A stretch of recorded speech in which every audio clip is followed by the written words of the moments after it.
Salam damai sejahtera Bapak, Ibu, serta saudara sekalian. Mengawali renungan harian hari ini, mari kita bersatu dalam doa. O Tuhan Allah Bapa di surga, berfirmanlah kepada kami, sebab kami tidak hanya bersedia untuk mendengar, tapi perkenankan lewat pertolongan Roh Kudus, kami boleh memberlakukannya dalam kehidupan sehari-hari. Dalam nama Tuhan Yesus kami berdoa. Amin. Nas renungan firman Tuhan diambil dari 1 Korintus 13 ayatnya yang keempat, yang berbunyi, kasih itu sabar, kasih itu murah hati, ia tidak cemburu, ia tidak memegahkan diri dan tidak sombong. Tema yang diangkat dari nas renungan kita ini berbunyi, tidak memegahkan diri dan tidak sombong.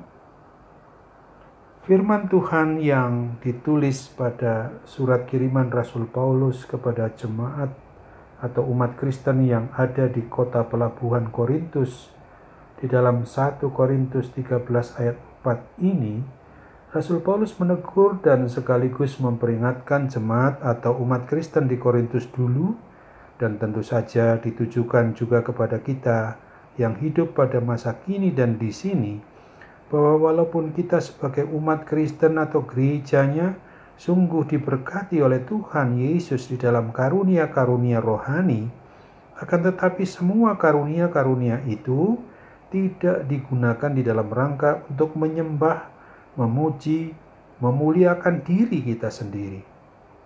Di dalam diri orang yang beriman percaya kepada Kristus, kita perlu sadari bahwa identitas kita adalah sebagai tubuh Kristus yang kelihatan di atas muka bumi ini.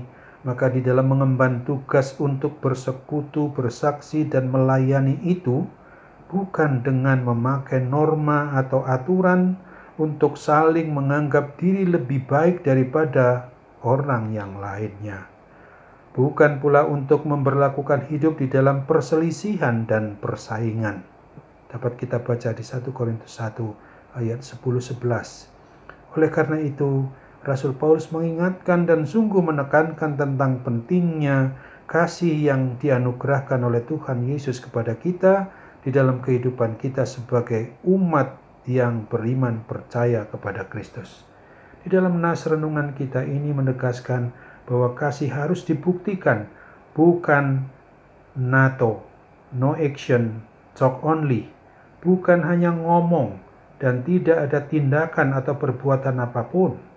Kasih bukan sebuah hal yang abstrak atau tidak kelihatan, tetapi kasih harus dibuktikan dengan tindakan atau perbuatan hal-hal nyata yang harus kita lakukan di dalam hidup kita setiap hari. Kasih tidak boleh berhenti hanya sebatas teori dan perkataan saja, akan tetapi kasih yang telah dicontoh teladankan oleh Tuhan Yesus Kristus itu harus diwujud nyatakan dalam tindakan berupa perbuatan. Marilah kita sebagai orang yang mengaku diri kita ini adalah umat Kristen atau gereja milik Tuhan Yesus Kristus, maka buktikanlah bahwa kita akan dapat bersatu padu atas dasar kasih-Nya yang harus diwujud nyatakan di dalam persekutuan, kesaksian, dan pelayanan kita.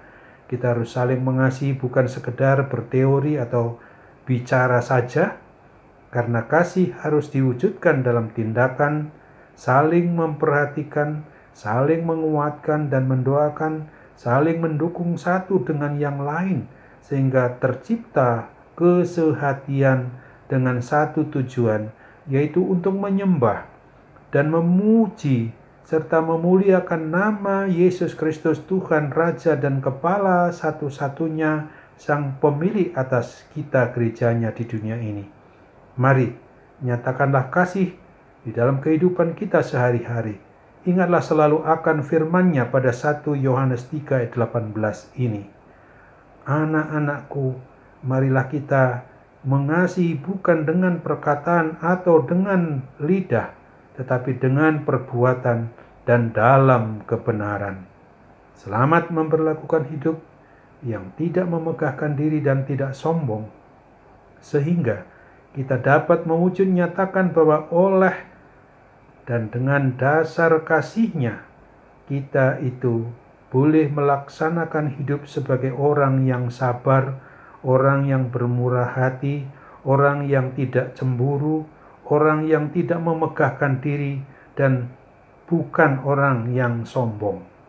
Oleh karena itu, sudah selayaknya kita tidak sekedar mengatakan atau mengkhotbahkan tentang kasih atau menyanyikan kidung kasih ini, tetapi merealisasikannya di dalam hidup kita sehari-hari dengan cara melayani dan mempraktekkan hidup kasih mengasihi dimulai dari orang yang ada di sekitar hidup kita hingga berujung kepada orang yang dapat kita jangkau lebih luas lagi. Amin. Mari kita berdoa. Oh Bapa di surga, terima kasih untuk kesempatan di dalam kami boleh merenungkan firman Tuhan yang sudah mengingatkan kami, supaya kami jangan menjadi orang yang memegahkan diri dan menjadi orang yang sombong di dalam melaksanakan hidup sesuai dengan dasar kasih-Mu yang begitu besar kepada kami di dalam hidup kami sehari-hari di masa yang akan datang.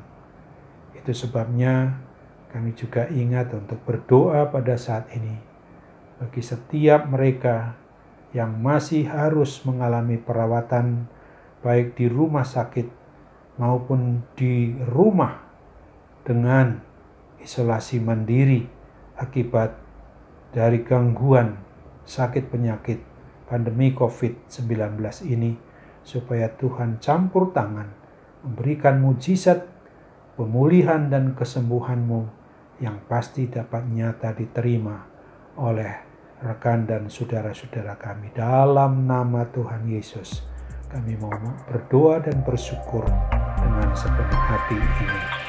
Amin.